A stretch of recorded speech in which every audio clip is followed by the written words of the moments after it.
ce jour ne vienne sur vous à l'improviste. Verset 35. Car il viendra comme un filet sur tous ceux qui habitent sur la surface de la terre. Veillez donc et priez en tout temps, afin que vous ayez la force d'échapper à toutes ces choses qui arriveront et de paraître debout devant le Fils de l'homme. Amen. Amen. Asseyons-nous.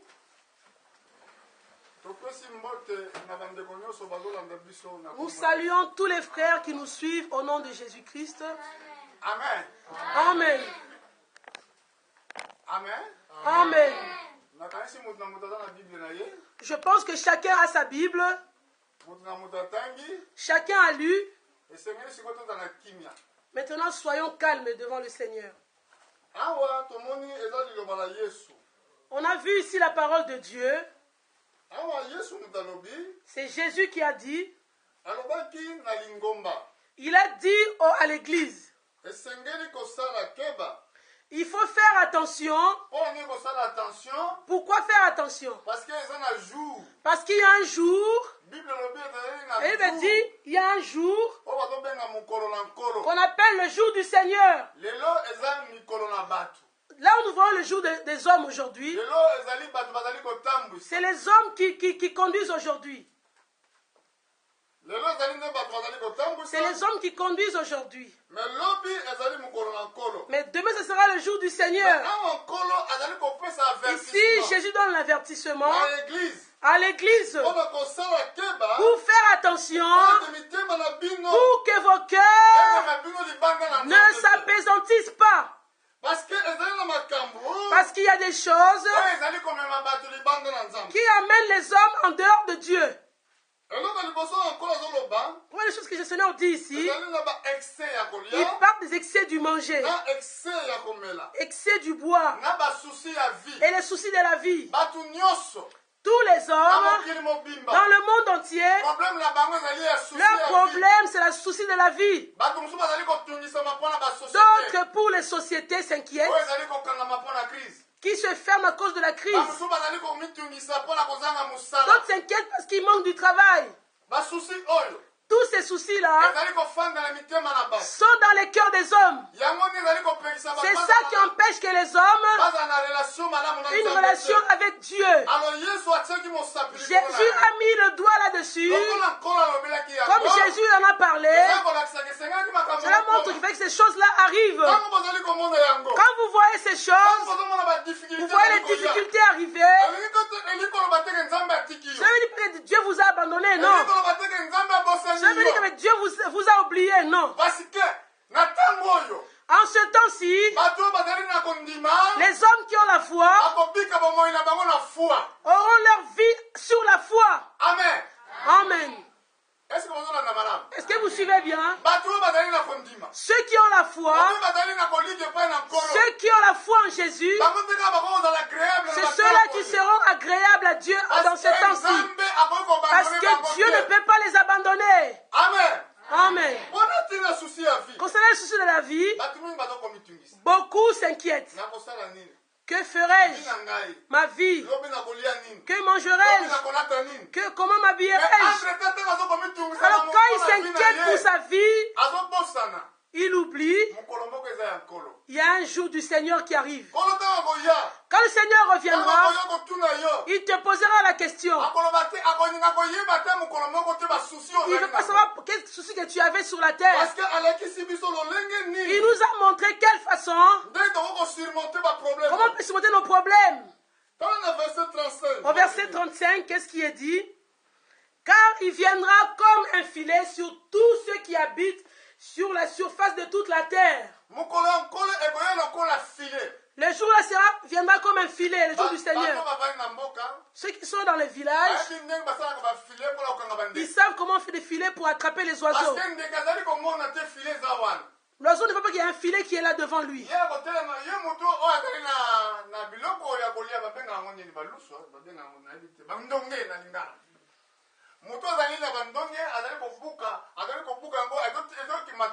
C'est lui qui a la nourriture, il laisse voler la nourriture en l'air. Les oiseaux ne voient que la nourriture qui vole en l'air. Ils ne voient pas le filet pour qui va les attraper. filer, même si la nourriture volée du haut des cieux, et ils n'iront pas vers la nourriture. Parce qu'il y a un filet qui est là pour les attraper. Regardez-moi ce que le diable fait. Quand il y a des difficultés dans votre vie, il met des problèmes. Vous ne savez pas voir le jour du Seigneur. Vous ne savez pas voir que le temps là arrive.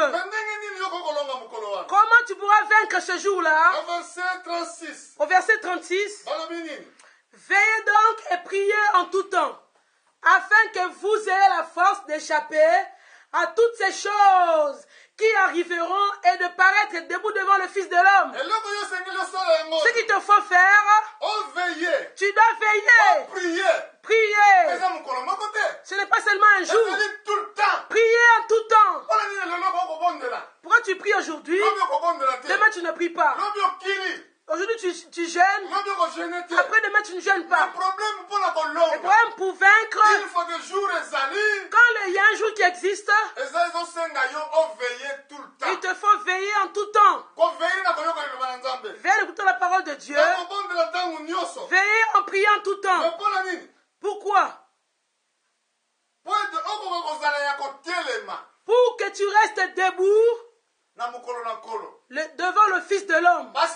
Si toi tu écoutes la parole de Dieu, tu ne pries jamais, tu ne seras jamais debout. Si toi tu es dans le ministère, tu ne jeûnes pas, tu ne pries pas, aucun jour Dieu te révélera sa parole. Les apôtres, chaque fois qu'ils prêchaient, tout le temps qu'ils priaient, l'Esprit les assistait. Le jour de la Pentecôte, ils étaient tous ensemble, ils priaient, l'Esprit est venu sur eux. Dans les Actes des Apôtres, chapitre 13, il dit ceci: Saoul et les apôtres, ils priaient en jeûnant. Saint-Esprit est venu parler. Mettez-moi de côté Saoul et Barnabé. Et Barnabé, je leur donne de faire. Au moment où ils priaient, Saint-Esprit est venu leur dire: nous aussi ici, si nous aimons la prière, Saint-Esprit viendra donner la solution. Il donnera la réponse à chaque problème. C'est le seul moyen que Dieu utilise pour bénir les hommes. Amen.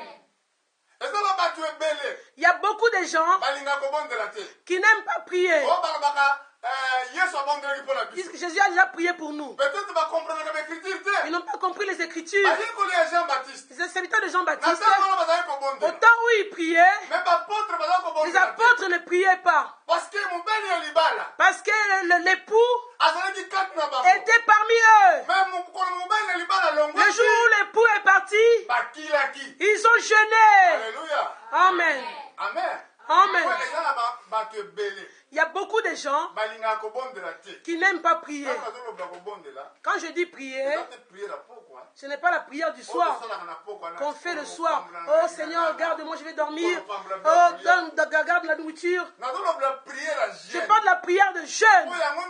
C'est ça qui donne la force pour combattre le diable. Sa prière qui peut t'aider. 3 jours. Nous avons un jeûne de 3 jours ici. Ce jeûne-là commencera vendredi 2 mai. Cela veut dire quoi? Dans cette prière-là, personne ne mange, personne ne boit aucune goutte d'eau. Jusqu'à dimanche. Là, on verra qui est fort. Alléluia. Amen. Il faut être debout. Ce jour-là, il faut être debout. Pour être debout, tu dois prier tout le temps. Tu dois veiller tout le temps. Vous te dites que moi je suis malade. Mais c'est écrit. Il est écrit. Amen. Est tombé sur Jésus. Jésus a guéri les malades comment? Dans Luc, Matthieu, Matthieu 17, verset 21. Les mauvais esprits, des maladies. Écoutez, toi qui es maladif. Tu dis que je suis maladif, je suis maladif. Oh, c'est ma maladie. Hein. C'était pas ta maladie. Ton corps n'est pas là pour souffrir. Jésus a tout porté. Si tu crois cela, alors, maintenant regarde à Jésus. Si tu dis, moi je suis malade, hein? Je suis malade, c'est ma maladie. C'est ma maladie. Tu n'avanceras pas. Tu crois la maladie. Tu dois rejeter la maladie là. Dis à la maladie, ce corps-ci ne vit pas seulement du pain seulement, mais de toute parole que Dieu a dit. Toi maladie, toi démon de la maladie, je ne vis plus de toi parce qu'aujourd'hui, je vais être avec Dieu. Être avec Dieu dans la prière, dans les jeûnes. Tu vas jeûner. Dieu ne veut pas faire mentir sa parole. Alléluia. Amen. Si tu dis que moi je suis maladif, je souffre beaucoup. Amen. Si tu me dis à moi, si tu viens me dire à moi, moi je te crois. Je dis, ah frère, c'est vrai. Vraiment, tu souffres beaucoup. Mais si toi-même, à l'intérieur de toi, tu dis, moi, je vais jeûner. Moi, je n'ai plus maladie. Toi-même, tu décides. Dieu va t'aider. Alléluia. Alléluia. Tu dois décider toi-même. Parce que tous les serviteurs, les anciens, qui étaient des grands, ils étaient avec Dieu dans la prière. J'ai vu Moïse sur la montagne pendant 40 jours.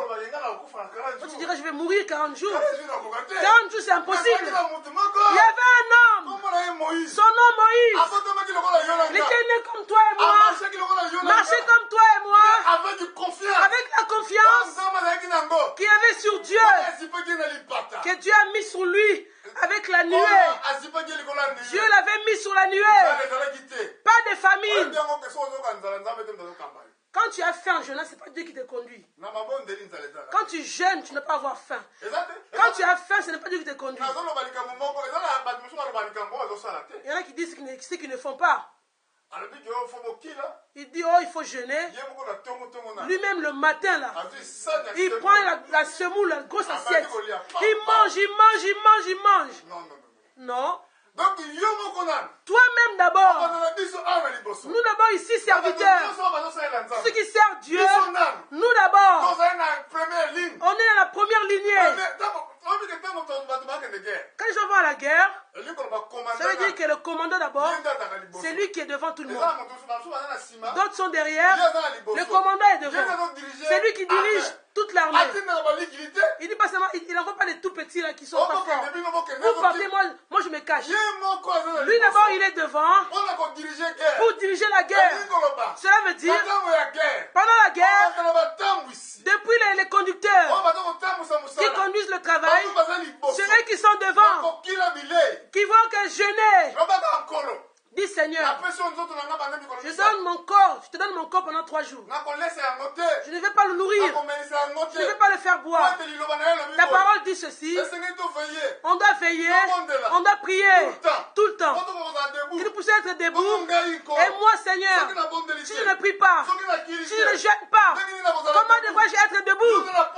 Tu veux que je vais te voir Seigneur. Je vais être allé au ciel. Je vais être debout. Je vais être un enlèvement. Écoute bien.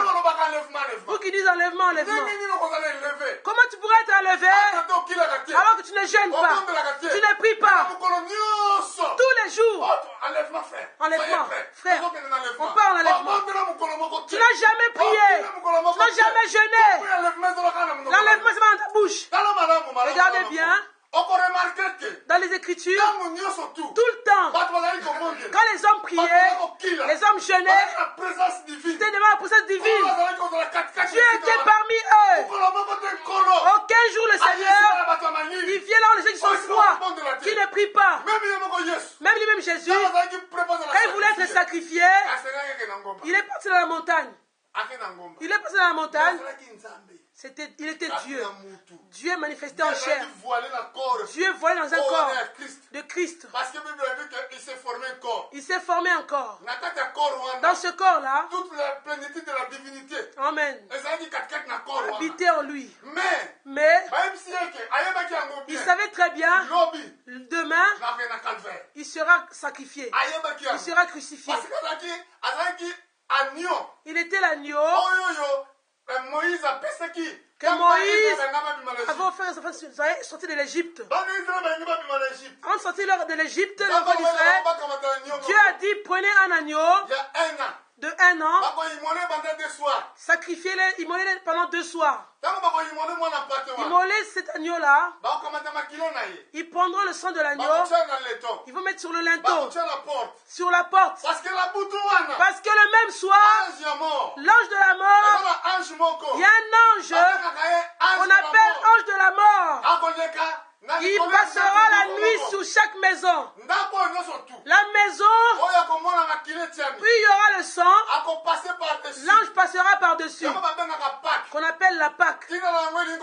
La Pâque veut dire quoi? La Pâque veut dire passer par-dessus. L'ange passera par-dessus. Toute maison, puis il y aura le sang. Sur le linteau, sur la porte, l'ange de la mort passera par-dessus. Jésus aussi, lui-même, c'était l'image de l'agneau qui était sacrifié. C'était pareil le jour de la Pâque. Il a dit, préparez-moi la place pour qu'il fasse la Pâque. Il a pris le pain. Il a béni le pain. Il donne aux disciples, mangez ceci est mon corps. Et là-bas en Égypte, ils ont mangé l'agneau. C'était l'image de Jésus. C'est pour ça qu'il a dit, mangez ceci, c'est mon corps. Quand ils l'ont mangé, ils ont mangé Jésus. Pareillement, le pain là, c'est la parole de Dieu que nous prêchons aujourd'hui, que vous mangez aujourd'hui. Si tu ne manges pas ça, tu n'auras pas la vie. Si tu ne manges pas ça, l'ange de la mort, il va frapper. Il a pris le vin, il a remercié. Il a dit, prenez ce vin. Ceci est mon sang. Amen. Amen. Comme ils ont fait en Égypte, lui il a fait la même chose. La différence seulement, et ils l'ont fait selon la chair. Ça symbolisait une chose spirituelle. C'est pour cela aujourd'hui, ceux qui ont écrit la parole de Dieu, ils ont le Saint-Esprit. Le Saint-Esprit, c'est le sceau de la rédemption. Cela montre que Jésus est mort pour toi. Une fois, quand le jour-là arrivera, tous ceux qui auront ce sceau-là en eux, ils seront enlevés. Tous ceux qui auront le Saint-Esprit, ils seront enlevés. Ceux qui n'auront pas le Saint-Esprit, l'ange de la mort va frapper. La mort frappera le monde. C'est pour cela la raison. Nous prêchons. Priez tout le temps. Vous avez la force pour échapper. Dans Luc, chapitre 26. Luc 26. Verset 29. Luc 26. Luc. Il n'y a pas 26. Ah, pardon. Matthieu chapitre 26. Matthieu 26, excusez-moi. Excusez-moi, Matthieu 26.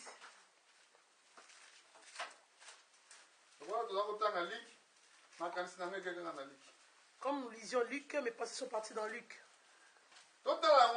Matthieu 26.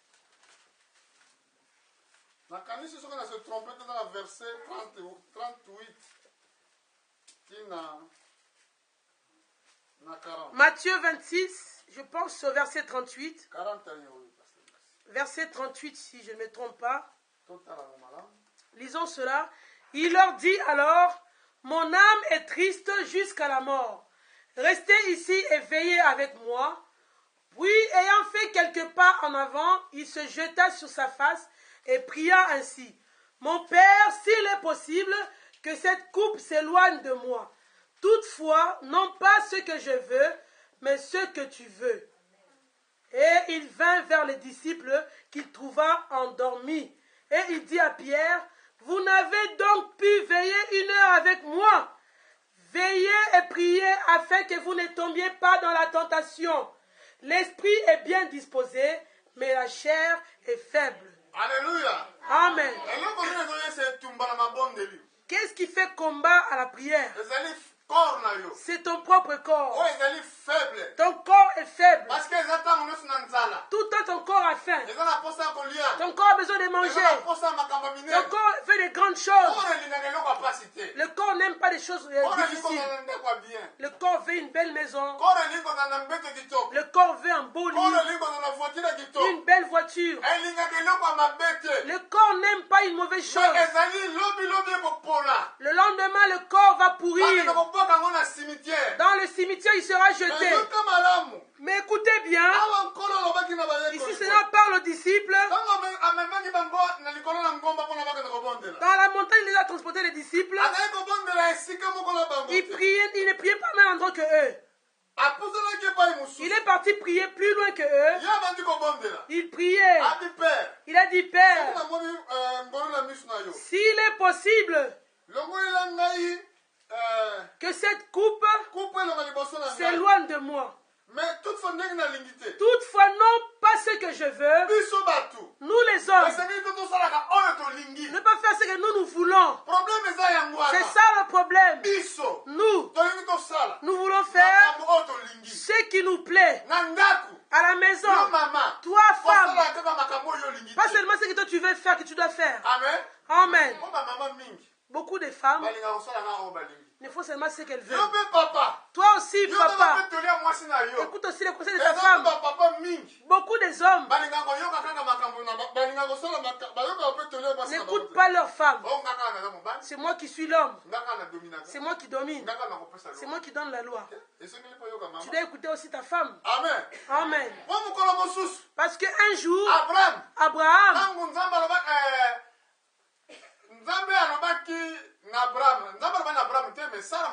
Sarah a parlé à Abraham. Sarah a dit, prends cet enfant-ci, Ismaël, avec sa maman, Agar. Je ne veux plus le voir ici. Abraham a été triste. Abraham a dit, mais Ismaël, c'est mon fils. Pourquoi dois-je le chasser? Amen. Abraham, en lui, il était triste. Je ne dois pas faire une chose pareille. Ismaël aussi, c'est mon sang. Sarah a dit, je ne veux plus voir ni la femme, ni la maman, ni son fils. Le soir, quand Abraham dormait, Dieu est venu auprès de lui. Dieu a dit à Abraham, écoute ce que ta femme Sarah t'a dit. Alléluia. Amen. Vous comprenez cela? Vous aussi les hommes, si ta femme te parle, écoute-la au moins. Sois pas vite pour répondre. Amen.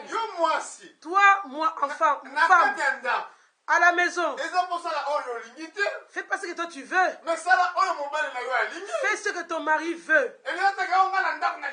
Oh, moi je n'aime pas ça à la maison. Je n'aime pas ça, je n'aime pas ça. Si tu veux, tu fais ça, tu fais ça. Non. Fais ce que ton mari aime. Amen. Si vous faites comme cela, vous serez en paix. Si nous voyons la prière de notre Seigneur, qui montrait l'humilité, il disait toutefois, non pas ce que je veux. Vous avez compris cela? Non pas ce que je veux, mais ce que tu veux. L'amour de Dieu. L'amour de Dieu. Vis pour les autres. Même les prédicateurs, ils ne vivent pas la vie pour eux-mêmes. Ils doivent vivre pour les croyants, pour leur prêcher l'évangile, pour prier pour eux, pour les exhorter, pour les aider. Ce n'est pas ce qu'eux ils veulent. Ici c'est pareil, c'est une grande prédication. Pas ce que je veux, mais ce que tu veux. Il est parti voir les disciples. Il les a trouvés endormis. en train de ronfler. Tous dormaient. Il les a réveillés. Pierre, vous n'avez donc pu veiller même ne fût-ce qu'une heure avec moi. 10 minutes de prière aujourd'hui, l'homme se fatigue. Jésus a minimisé une heure de prière. Il a dit ne fût-ce qu'une heure. Il a minimisé. Une heure de prière. C'est petit vraiment. Amen. Amen. Est-ce que vous suivez bien? Même pas une heure. Il a dit ceci. L'esprit est bien disposé. Cet esprit est bien disposé pour aider chacun de nous. Les problèmes, est-ce que vos corps donneront la place à l'Esprit Saint pour que l'Esprit Saint puisse travailler? Il ne viendra pas seulement pour une personne qui ne veut pas travailler. Il dit rentre, lève-toi, va travailler, lève-toi. Amen. Si tu ne veux pas prier, l'Esprit ne viendra pas pour te forcer. Réveille-toi, va prier. Non, il ne le fera pas. Si tu ne veux pas prêcher l'évangile de Dieu, il ne viendra pas te forcer. Cet esprit, va prêcher. Si tu ouvres la bouche, lui, il viendra. Si tu pries, Seigneur, aide-moi. Il viendra t'aider. Toi, tu dois commencer. Commence d'abord. Dis-lui, invite-le. Viens en moi.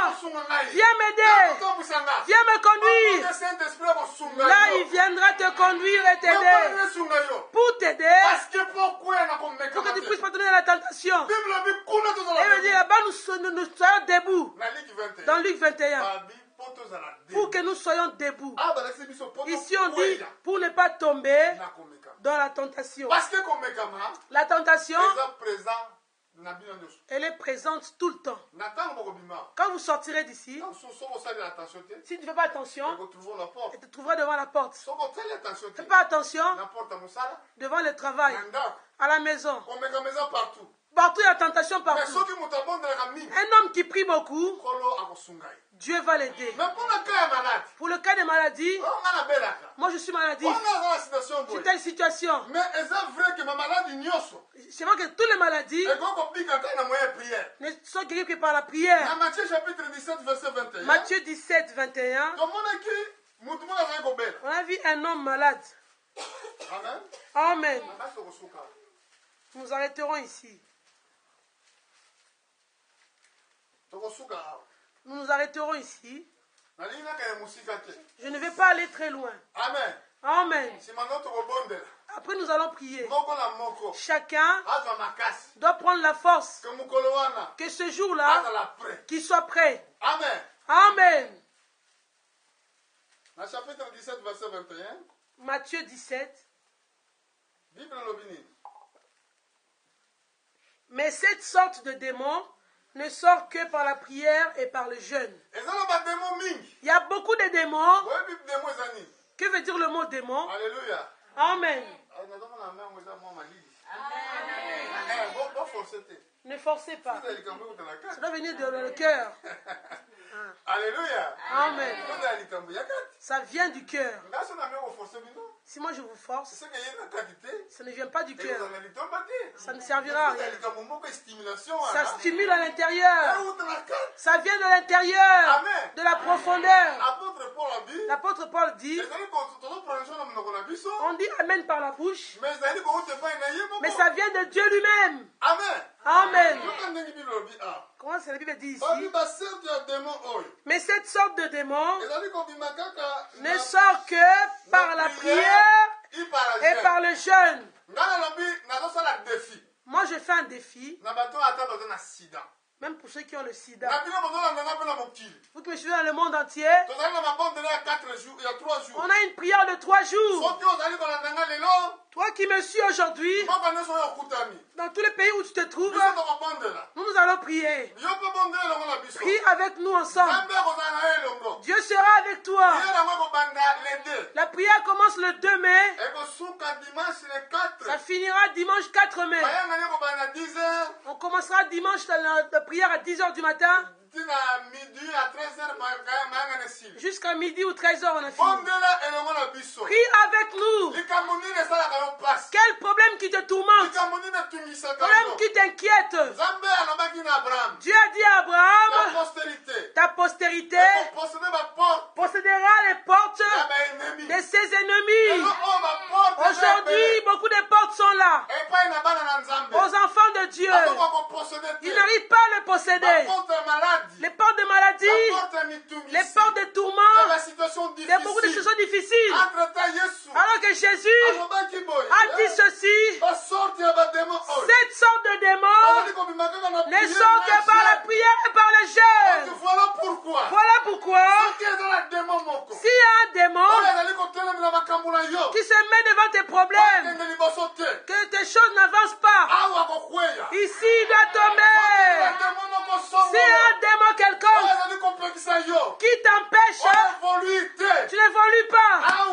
Ici, on a vu la réponse.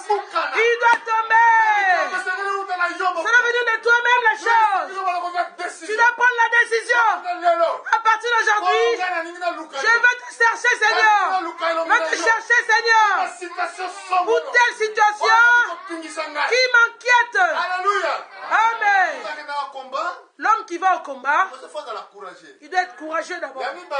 Deuxièmement, il doit être optimiste. Amen. Amen. Quand tu vas à la guerre, tu crois que tu vas mourir effectivement. Vous voyez les soldats là, avant de partir à la guerre, dans la maison, leurs femmes sont inquiètes. Ils voient le mari faire les bagages. La femme est toute triste. Les enfants regardent. Le papa fait les bagages. Chérie, je m'en vais. Là, je m'en vais. Je m'en vais, mais je reviendrai. Alléluia. Amen. Ça, il est optimiste. Si tu dis, je ne sais pas où je pars, je ne sais pas qu'est-ce qui va me trouver là-bas, là, il va mourir. Pareil, Dieu a dit aux enfants d'Israël, celui qui vient de se marier, et aussi partir à la guerre. Ceux qui viennent de se marier, laissez-les à la maison, qui se réjouissent encore. Celui qui vient de se marier, il veut rester avec sa femme à côté de sa femme. Est-ce que je mens? Quand tu viens de te marier aujourd'hui, Pasteur Gabi va unir beaucoup de mariages d'un jour qui vont venir. Celui qui n'est pas reçu à son baptême, tu vas donner ton nom. Que chacun doit être baptisé. Le pasteur ira les baptiser. Écoutez bien. Un jeune marié, Dieu dit n'amène pas la guerre les jeunes mariés. Qui reste encore une année chez lui. Avec sa femme qui se réjouit encore. Mais s'ils sont mariés il y a longtemps, la joie est déjà passée. Ils doivent aller à la guerre. Mais s'il a peur qu'il n'aille pas à la guerre non plus, il va mourir. Quand tu veux venir à la prière, mais sois optimiste. Que Dieu sera avec toi. De toutes les manières, Dieu est ici. Alléluia. Amen. Pourquoi Dieu est ici? La parole dit 2 ou 3 personnes. S'ils sont réunis au nom de Jésus, il est parmi eux. Maintenant, s'il est là, regarde ton problème. Tu ne sais pas pourquoi tu doutes. Tu ne sais pas pourquoi tu as peur. Si tu fais confiance à Dieu, il est là présent. Il a dit ceci. Si 2 personnes ou 3 personnes sont réunies, il est parmi eux. Si je lui dis mon problème, il me donnera la réponse. Amen. Est-ce que vous suivez très bien? Le problème, fais-le confiance. La femme qui coulait le sang, 30 ans de souffrance. De souffrance et coulait le sang. Elle a vu tous les gynécologues. Tous les gynécologues. Elle les a vus. Elle a voyagé. Oh, pas de solution. Pas de solution. Elle était inquiète. Un jour, on lui a dit, ta souffrance là, si tu vois Jésus, elle va terminer. Elle a dit, oh, si je le vois, ça a terminé. Oui, oui. Mais comme le sang coulait, pour aller voir le Seigneur, pour aller dire son problème au Seigneur, elle avait honte. Elle a dit non, il faut que je fasse une chose. Comme il est là, le Seigneur, il a la puissance. J'irai seulement toucher. Alléluia. Amen. Toucher seulement son vêtement. Si je touche son vêtement, je serai guéri. Elle avançait doucement. Doucement. Il y avait une grande foule. Le Seigneur prêchait. Partout Jésus prêchait, il y avait une foule qui le suivait. Les incrédules venaient, les croyants venaient, les malades venaient. Moi ici j'appelle. J'appelle les malades. Ceux qui ont des difficultés. Venez. Dieu est vivant.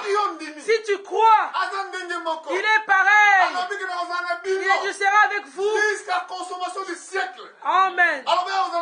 Il sera avec vous jusqu'à la fin de toutes choses.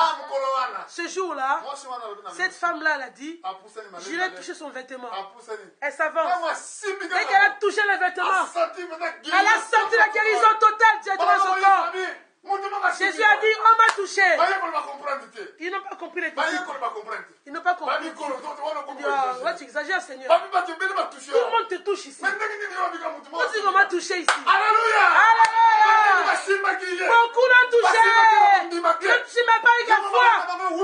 Oh, cette femme-là, elle a dit, dans son cœur, si je touche son vêtement, il va me guérir. Je dois le toucher. Quand elle a touché, elle a dit, on m'a touché. Tout le monde le touchait. Il ne les a pas vus. Il ne les a pas écoutés. Il a dit, quelqu'un m'a touché. Quelqu'un m'a touché. Mais tout le monde te touche, Seigneur. Il a dit, celui qui m'a touché là, une vertu est sortie de moi. Une vertu est sortie de moi. La puissance là est dans Jésus. Si tu la touches, la puissance sortira. Va te guérir. Dieu est malade. Enlevez les inquiétudes. Dieu ressent tes problèmes. Alléluia. Lève-toi. Lève-toi pour prier. Touche-le maintenant. Même si tu es malade, ce jour-là, il sera avec toi. Même aujourd'hui, le problème aura la solution. Ta maladie aura la solution. Oh, tu auras la solution de tes problèmes. Touche-le maintenant. Mets tes mains en l'air. Lève tes mains. Tiens-moi. Oh, soutiens-moi.